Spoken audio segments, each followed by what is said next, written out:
कर दिया सर?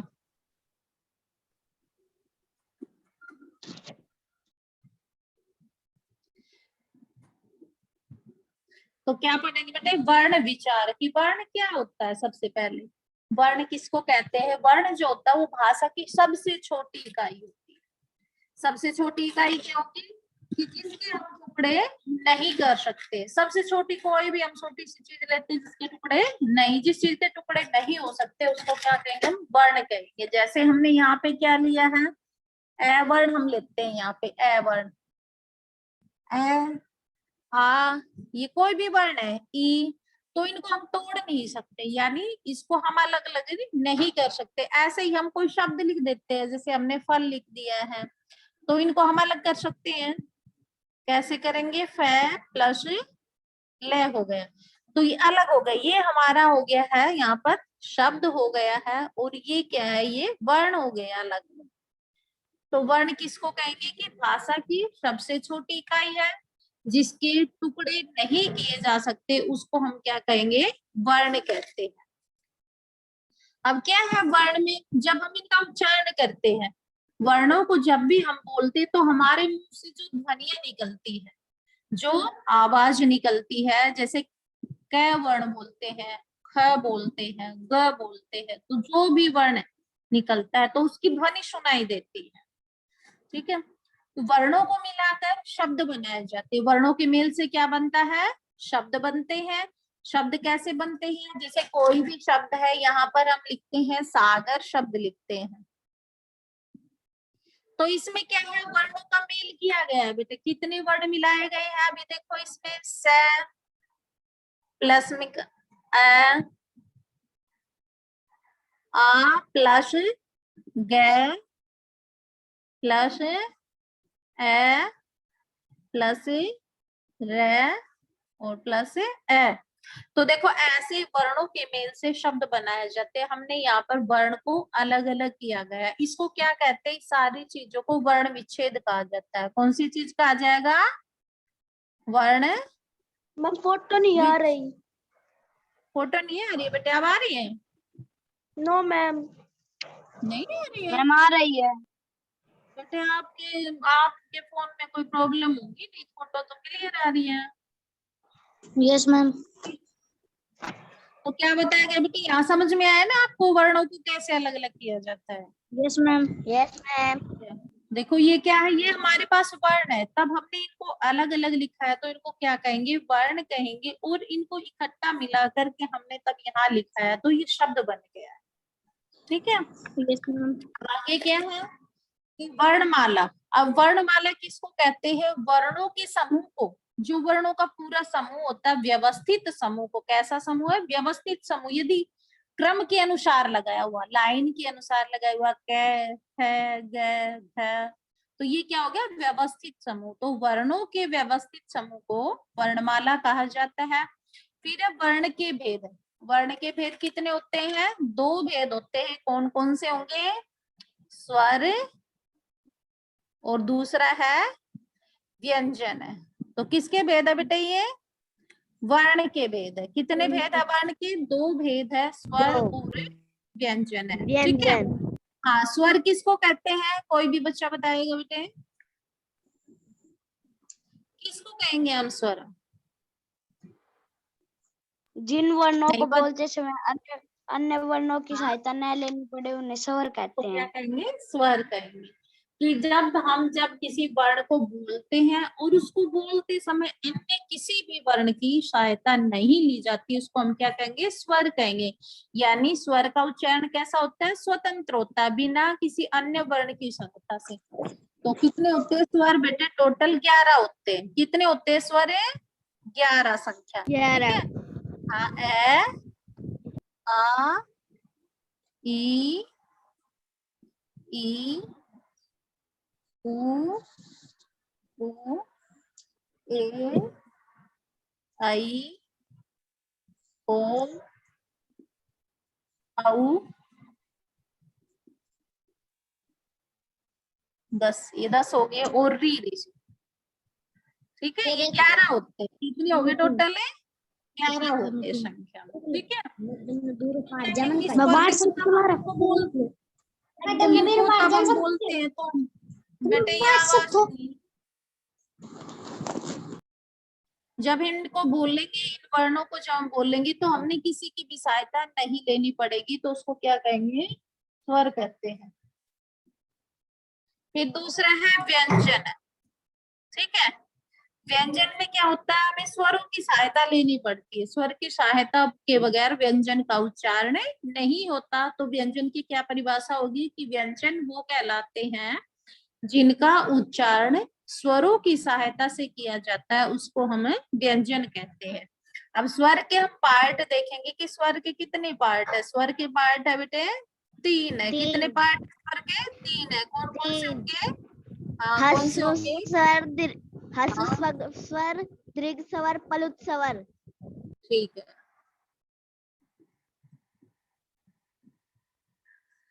हर्ष स्वर, दीर्घ स्वर, पलुत स्वर। ठीक है।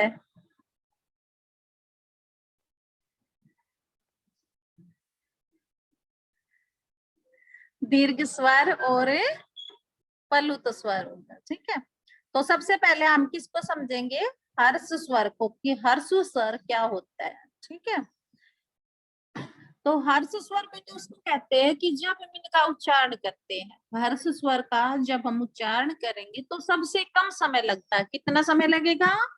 सबसे कम, थोड़ा सा समय लगता है, उसको हम क्या कहते हैं, हर्ष स्वर कहते हैं। और ये संख्या में 4 होते हैं। कितने होते हैं संख्या में हर्ष स्वर? 4 होती है इनकी संख्या, ठीक है। कौन कौन से होंगे इसमें? ए, ई, उ और री। हर्ष स्वरों की संख्या 4 है। ए, ई, उ और री हो गया, ठीक है। फिर है दीर्घ स्वर है। हर्ष स्वर समझ में आ गया बेटे क्या होगा? किसको बोलेंगे हर्ष स्वर?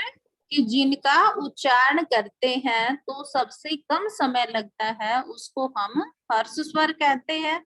इनकी संख्या 4 होती है। कौन कौन से होते हैं? ए, ई, उ और री होता है, ठीक है। फिर दीर्घ स्वर है। दूसरा कौन सा है? दीर्घ स्वर है।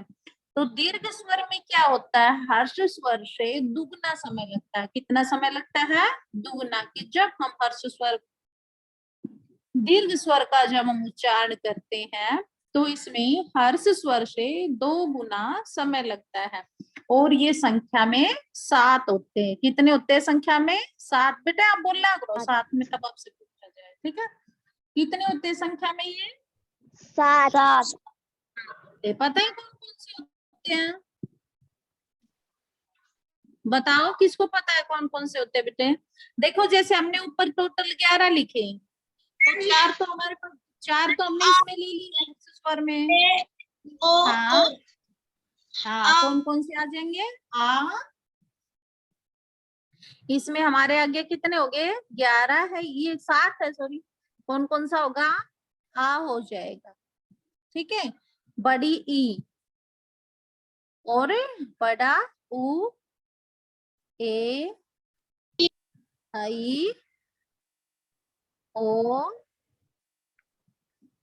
औ,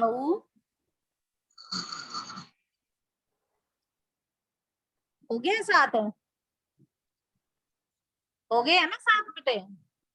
यस मैम। तो टोटल हमने Yes, कितने ma'am. बताए थे? 11 बताए थे। कितने बताए थे? 11। तो 11। 4 तो हर्ष स्वर हो गए हैं और 7 हो गए हैं दीर्घ स्वर हो गए। समझ में आ गया? तो कितने हो गए टोटल? ये 11 संख्या में 11 हो गए।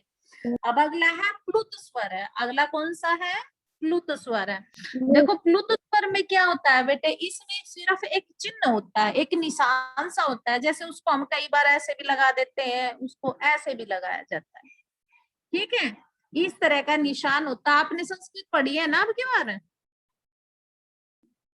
पढ़ रहे हो ना बेटा संस्कृत? Yes ma'am. तो उसमें देखो इस चिन्ह का प्रयोग किया जाता है संस्कृत में। आपने कहीं पे देखा हो इस चिन्ह का? इसको क्या, ए की ध्वनि बोला जाता है। इसको ए की ध्वनि में ले लिया जाता है इसको। और ये क्या है? ये भी अलग चिन्ह है। तो ये चिन्ह के रूप में प्रयोग होता है बेटा, इसका निशान होता है, एक चिन्ह होता है, ठीक है। ये ना स्वर में गुना जाएगा और ना व्यंजन में, बस इसका निशान होगा। और इसकी क्या होती है कि इसका उच्चारण करते समय 3 गुना समय लगेगा। कितना समय लगेगा? 3 गुना। 3 गुना, हाँ 3 गुना समय लगेगा। तो इसमें जैसे हम क्या शब्द प्रयोग करते हैं, जैसे हमने ओम शब्द लिखा है, ठीक है, ऐसे लिखते हैं ना, ओम देखा होगा ना आपने लिखा हुआ ऐसे, इस तरह लिखते हैं। तो ये जो है, ये क्या है, ये इसका चिन्ह है प्लुत स्वर का। तो तीनों समझ में आ गए बेटे आपको, हर्ष स्वर, दीर्घ स्वर और प्लुत स्वर आ गए है ना तीनों, सभी को समझ में? Yes ma'am. हाँ, हर्ष स्वर में क्या होगा बोल के Yes, ma'am. बताओ, सभी बच्चे बोल के बताएंगे हर्ष स्वर किसको कहेंगे, बोलो बेटे। हर्ष को क्या होगा, कितन हर्ष की क्या जिनको परिभाषा बोलते बनेगी? समय कम, जिनको बोलते हाँ, समय कम समय लगता है। हाँ, कम समय लगता हो। फिर दीर्घ स्वर है, इसमें जिनको कितना समय बोलने लगेगा? में दुगुना। दुगना, शाबाश। प्लुत स्वर है, इसमें कितने जिनको लगेगा? बोलने में 3 गुना समय लगेगा। 3 तो गुना। आपको यहाँ तक समझ में आ गया, सभी को आ गया ना बेटे?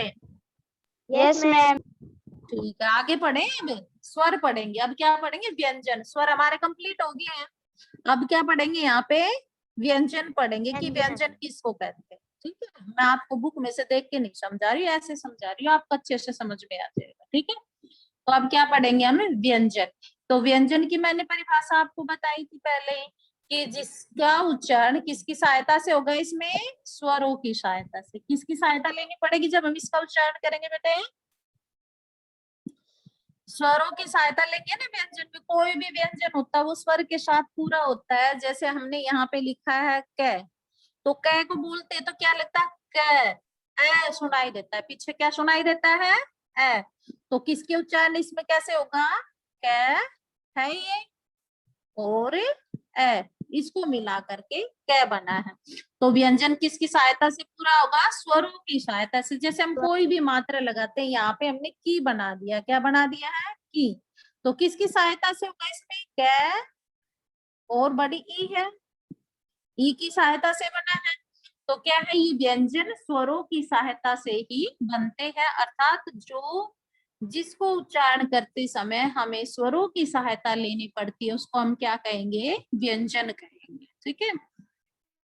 तो आगे देखो, व्यंजन के कितने प्रकार होते हैं। व्यंजन के आपके में दे रखे, सभी में जैसे किसी के में 4 दे देते हैं बेटे, आपके में भी कितने हैं? स्पर्श, अंतस्थ और ऊष्म 3 दी गए। व्यंजन के कितने प्रकार है? 3 है, ठीक है। कौन कौन से होंगे देखो, फर्स्ट में है स्पर्श व्यंजन। कौन सा होगा? स्पर्श व्यंजन। हाँ, स्पर्श व्यंजन, ठीक है। दूसरा कौन सा है बताओ? उष्म व्यंजन। ऊष्म। क्या बोलेगा बेटा ये? ऊष्म बोलेगा। क्या बोलेगा? ऊष्म व्यंजन, शाबाश। तीसरा कौन सा होगा? अंतरस्थ व्यंजन। अंतरस्थ नहीं, अंतस्थ। क्या बोलेगा? अंतस्थ। क्या बोलेगा? अंतस्थ। कौन सा? अंतस्थ। क्या बोलेंगे इसको? अंतस्थ। अंतस्थ व्यंजन। तो सबसे पहले हम पढ़ेंगे स्पर्श व्यंजन। स्पर्श का अर्थ क्या होता है बेटा? स्पर्श का अर्थ छूना। क्या कहते हैं? स्पर्श का अर्थ है छूना। किसी भी चीज को छूना, उसको क्या कहेंगे? हमें स्पर्श कहेंगे। तो सिर्फ हमें इसका अर्थ याद हो गया भाई, स्पर्श माने छूना होता है, तो इसी से हम इसकी परिभाषा समझ जाएंगे। तो देखो ध्यान से, कि स्पर्श व्यंजन किसको कहते हैं? कि जब हम इन वर्णों का उच्चारण करते हैं तो क्या होता है, उसमें हमारी जो जीभ होती है ना बेटे, वो मुख के कोई ना कोई भाग को अवश्य छूती है। स्पर्श माने होता है छूना, कि जिन वर्णों का उच्चारण करते समय हमारी जीवा मुख के किसी न किसी भाग को स्पर्श करेगी तो उसको हम क्या कहेंगे? स्पर्श व्यंजन। आया बेटे समझ में स्पर्श व्यंजन? Yes ma'am. हाँ, स्पर्श मैम, इसके को नाम नहीं से ही हो आया। गया ना, छूना। किसके नाम से याद हो गया है? छूना। क्या छूना। छुएगी? जीभ। क्या छुएगी? जीभ के मुख के किसी भाग को, देखो क्या क्या भाग होता है मुख में, होठ होता है, ठीक है, और क्या होता है, दांत होता है, कंठ होता है, और तालू होता है, और मूर्धा है एक जगह, ठीक है। आपको पता है मूर्धा जगह कौन सी होती है? पता है बेटा मूर्धा जगह क्या होती है? मुंह में जो जगह होती है, देखो मैम। नो मूर्धा मैम। जगह होती है, देखो अभी मैं समझाती हूँ आपको। मूर्धा जो होती है ना, अपने दांत होते हैं, ठीक है, और अंदर जो तालू होता है, नरम जगह, अपनी जीभ से टच करके देखो, मुख के अंदर एक नरम सी जगह है ना, नरम जगह की है स्पर्श आपने, है कि नहीं? मुख के अंदर नरम, बिल्कुल नरम सी, अंदर गले के पास सी है, ऊपर की साइड में, यस मैम। है ना। और दांत के यस पास मैम। में की जगह में जो बीच का स्थान है, दांत और जो तालू है उसकी जगह में जो बीच का स्थान है, जो टाइट सा है, टाइट जगह है ना, जैसे मसूड़े हो गए, उससे ऊपर की जो टाइट जगह है, टच करके यस देखो मैम। जीभ से, है ना वो टाइट जगह, उस जगह को बेटे मूर्धा बोलते हैं। क्या बोलते हैं उस जगह को? मूर्धा बोलते हैं। समझ में आ गया है कि यस जो मैम। दांत और जो तालू के बीच की जो सख्त जगह होती है, जो टाइट जगह होती है, उसको क्या बोलते हैं? उसको मूर्धा बोलते हैं, ठीक है। तो इसमें क्या बताया गया कि जब हमारी जीभ मुख के किसी न किसी भाग को स्पर्श करती है तो उनको क्या कहती है? हम स्पर्श व्यंजन कहते हैं, ठीक है। फिर दूसरा है ऊष्म व्यंजन। ये स्पर्श व्यंजन संख्या में कितने होते हैं? ये 25 होते हैं बेटे। कितनी होती है इनकी संख्या? 25 होती है 25। स्पर्श व्यंजन, ठीक है। देखो यहाँ पे दिखाई गई है, आप ध्यान से देखो, ये स्पर्श व्यंजन है और इनकी जगह कितनी है? 25 है। देखो कितने वर्ग बनाए गए यहाँ पे, देखो 1 2 3 4 5 वर्ग बनाए गए हैं। कै वर्ग, च वर्ग, ट वर्ग, त वर्ग और पै वर्ग। तो ये 5 वर्ग जो बने हैं, उनमें 5 में 5 5 अक्षर है, तो टोटल हमारे पास कितने हो गए? ये 25 हो गए, ठीक है। अब देखो जैसे मैंने आपको जगह बताई गई कि भाई उच्चारण करते हैं, तो हाँ जैसे कै वर्ग का कै, ख, ग, घ, ढ, इनका हम उच्चारण करेंगे तो हमारी जीभ कंठ को छुएगी। बोल के देखना इसको, जब हम इन वर्णों का उच्चारण करेंगे तो हमारी जीभ किसको छुएगी? कंठ को छुएगी। और ये क्या? च, छ, ज, झ, य, इसका उच्चारण करेंगे तो हमारी जीभ तालु को स्पर्श करेगी, तालू।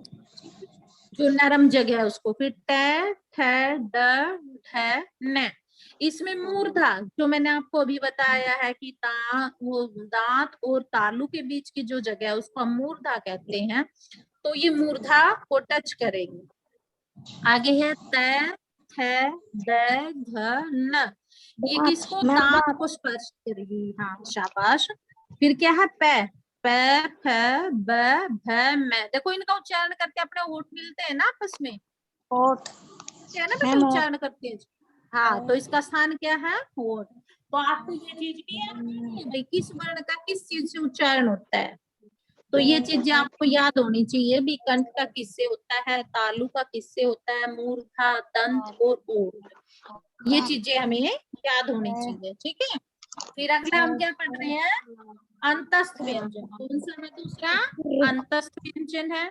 अब अंतस्थ व्यंजन समझो, देखो स्पर्श व्यंजन में तो क्या बताया था कि हमारी जो जीभ है वो मुख के किसी न किसी भाग को अवश्य स्पर्श करेगी, परंतु अंतस्थ व्यंजन क्या बताया बेटे? पूरी तरह से हमारी जो जीभ है वो पूरी तरह से मुख के किसी भी भाग को नहीं छुएगी, उसको स्पर्श नहीं करेगी, यानी उसके पास तो जाएगी थोड़ा सा, परंतु उसको टच नहीं करेगी, उस जगह को क्या नहीं करेगी? उसको टच नहीं करेगी। तो उसको हम क्या कहेंगे? अंतस्थ व्यंजन। कौन से व्यंजन कहेंगे उसको?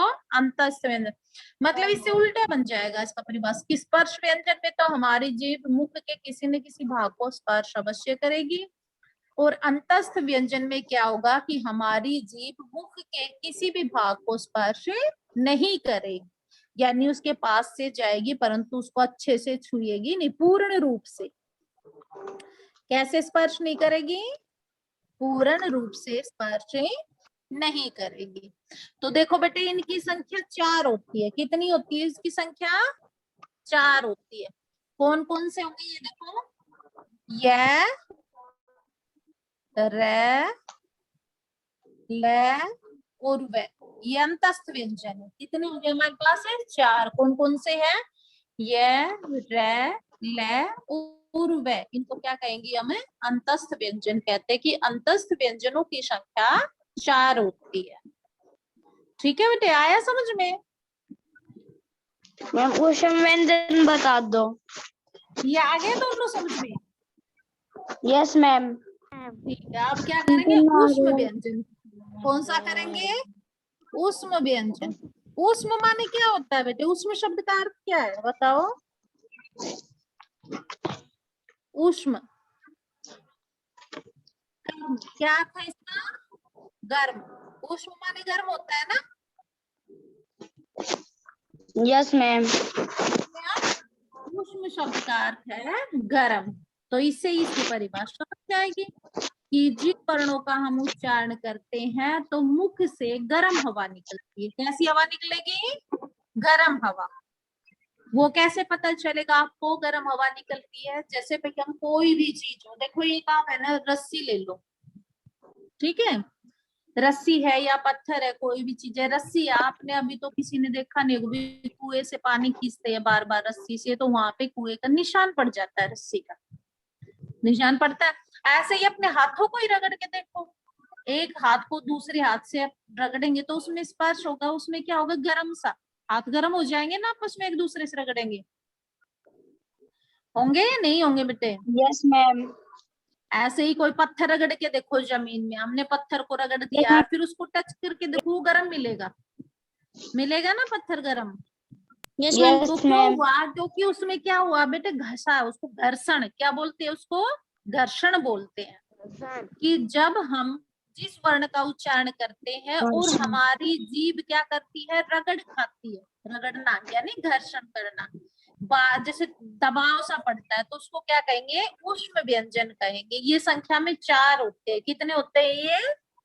4 होते हैं। या इसको हम इतना करके भी याद कर सकते हैं कि जिन वर्णों का उच्चारण करते समय मुख से गर्म हवा निकलती है तो उसको क्या कहते हैं? हम ऊष्म व्यंजन कहते हैं। इनकी संख्या भी 4 होती है। तो कौन कौन से होते हैं इसमें? देखो ये तीनों तरह के श आ जाते हैं। श, श, स और है। ये 4 वर्ण आ गए। कौन कौन से है बेटे? इसको क्या बोलेंगे? श। क्या बोलेगा ये? श। बोल के देखो, इसको क्या बोलेगा ये? स नहीं बेटे, श। क्या बोलेगा? श। हाँ, और इसको बोलेंगे श। इसको ये मूर्धा सा है बेटे। जैसे हम जीभ को कहाँ भिड़ाएंगे? जो तालू की गर्म जगह है ना, वहां जीभ को ले जाके जब हम इसका उच्चारण करेंगे, कैसे करेंगे? श। जीभ को मोड़ के करके देखो। हाँ, और ये है स। ये क्या बोलेगा? स। इसमें हमारी जीभ दांत को, किसको छुएगी? दांत को टच करेगी। जब हम इसको बोल रहे हैं और हमारी जीभ दांत को टच कर रही है तो हमारा ये शुद्ध उच्चारण क्या बोलेगा? स। क्या बोलेगा? स। ठीक है। हाँ, ये है। पता चल गया? इसको हम बोल लेंगे जब क्या होगा? श। ठीक है, इसको श, ये स और ये है। ठीक है, तो क्या थोड़ा सा दबाव लग रहा है ना बेटे जीभ का? जिसे हम बोल रहे हैं थोड़ा जोर लग रहा है ना जीभ का, इनका उच्चारण कर रहे हैं जो, लग रहा है या नहीं लग रहा है? श लग रहा है ना ऐसा? तो जब इन वर्णों का जब हम उच्चारण करेंगे तो मुख से कैसी हवा निकलेगी? गर्म हवा निकलेगी। तो उसको हम क्या कहते हैं? यहाँ पे कौन से व्यंजन कहेंगे? अंतस्थ व्यंजन। कौन से कहेंगे इसको? अंतस्थ ऊष्म, सॉरी, कौन से कहेंगे? ऊष्म व्यंजन। ठीक है बेटे? हाँ, एक बार फिर देख लो इसको दोबारा से कि स्पर्श व्यंजन क्या होते हैं। कि जिन वर्णों का उच्चारण करते समय हमारी जीभ मुख के किसी भाग को स्पर्श करती है यानी छूती है तो उसको क्या कहते हैं? स्पर्श व्यंजन कहते हैं। और ये संख्या में कितने होते हैं? इनकी संख्या 25 होती है। ठीक है। दूसरा है अंतस्थ व्यंजन है। ये कैसे होते हैं? ये कैसे बोले जाएंगे कि इन वर्णों का जब हम उच्चारण करेंगे तो हमारी जो जीभ है वो पूर्ण रूप से मुख के किसी भी भाग को स्पर्श नहीं करेगी। ठीक है, अगला है ऊष्म व्यंजन है। ऊष्म व्यंजन क्या होते हैं कि जिनका उच्चारण करते समय मुख से गर्म हवा निकलती है या हमारी जो जीभ होती है वो रगड़ खाती है, उनको क्या कहते हैं? ऊष्म व्यंजन कहते हैं। ये भी संख्या में 4 है। कौन कौन से होंगे? स, स और है। तो इनकी संख्या कितनी होगी? 4 होगी। अभी टोटल मिला के देखो कितने हो गए? 25 और 4 कितने हो गए? 29 और 4 33। कितने हो गए टोटल? ये 33 हो गए ना हमारे पास टोटल। ठीक है, यस मैम। तो यहाँ तक बेटे आ गया आज आपको समझ में? ये इसकी स्क्रीनशॉट Yes, ले लो ma'am. एक बार, थोड़ा सा पढ़ने में आसानी हो जाएगी आपको। ले लो, इसकी फोटो ले लो। लेनी आती है ना स्क्रीनशॉट? कल फिर मैं आपसे पूछूंगी ये जो मैंने आपको करवाए भाई क्या है, बस इसी तरह के जैसे आपके लिख के दिए ना, इसी तरह से आपसे पूछ लेंगे। ठीक है बेटे, अब अगली क्लास की मीटिंग का टाइम हो गया है, बाकी का चैप्टर अब कल पढ़ेंगे। Bye ma'am. बाय बेटा।